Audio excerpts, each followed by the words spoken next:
Hello' guys, বহুতে সুধি আছে যে অসম পুলিচৰ ইণ্টাৰভিউৰ কাৰণে ৰিটেনৰ কাৰণে কি কিতাপ পঢ়িব।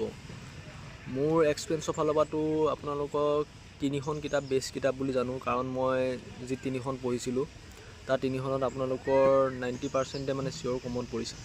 সেই তিনিখন কিতাপৰ নাম ক'ম আৰু লগতে আপোনালোকক যদি কিতাপকেইখন চিনি নাপায় মই ফটোসহ দিম, আপোনালোকে চাই ল'ব আৰু চাই লাষ্টত ফটোসহ দি আছোঁ, চাই পিনে আপোনালোকে ভালদৰে ৰিডিং কৰিব। আপোনাৰ মই জিকে হিষ্টৰী এইখিনি বিষয়েহে মই কিতাপকেইখন দিম, বাকী মই মেথছৰ বিষয়ে ইমান ক'ব নাযাওঁ, কাৰণ মেথছ আপোনালোকৰ মানে বহুত ইজি আহে, মানে লসাগু ওলোৱা গসাগু ওলোৱা, তাৰ বাহিৰেও আপোনালোকৰ এভাৰেজ আহে, এভাৰেজটো বহুত সহজ আহে, তাৰ বাহিৰে আপোনালোকৰ চিম্প্লিফিকেশ্যন এটা আহে, তেনেকুৱা মানে সৰু সৰু মেথছবিলাকে আৰু যিবোৰ মানে মুখতে উলিয়াব পাৰি তেনেকুৱা ধৰণৰ মেথছো আহে। মানে আপোনালোকে মানে মেথছ ইমান হাৰ্ড নাহে, টেনশ্যন নল'ব। ৰিজনিঙো বহুত ইজি আহে, ৰিজনিং মানে বহুতে মানে কি বহুত হাৰ্ড চাই যায়, চ' বেছি হাৰ্ড নাচাব, হাৰ্ড চাইও লাভ নাই, বেছি হাৰ্ড নাহে অসম পুলিচত, বহুত ইজি আহে। আমি বহুত হাৰ্ড পঢ়ি গৈছিলোঁ, কিন্তু বৰ্তমান দেখা গ'ল যে হাৰ্ড নাহে, বহুত মানে ইজি আহে।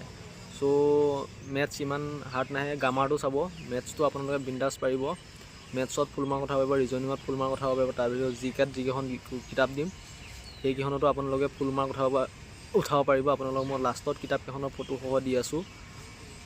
তাৰপিছত আপোনালোকে যদি গ্ৰামাৰটো অলপ চাই, গ্ৰামাৰো সহজ আহে, গ্ৰামাৰটো অলপ পৰা মানে আপোনালোকে ফুল মাৰ্ক উঠাব পাৰিব। মানে বহুতখিনি মানে বহুত সহজ কুৱেশ্যন আহে, আপোনালোকক ক'লোঁ নহয় বহুত সহজ কুৱেশ্যন আহে ABUBত।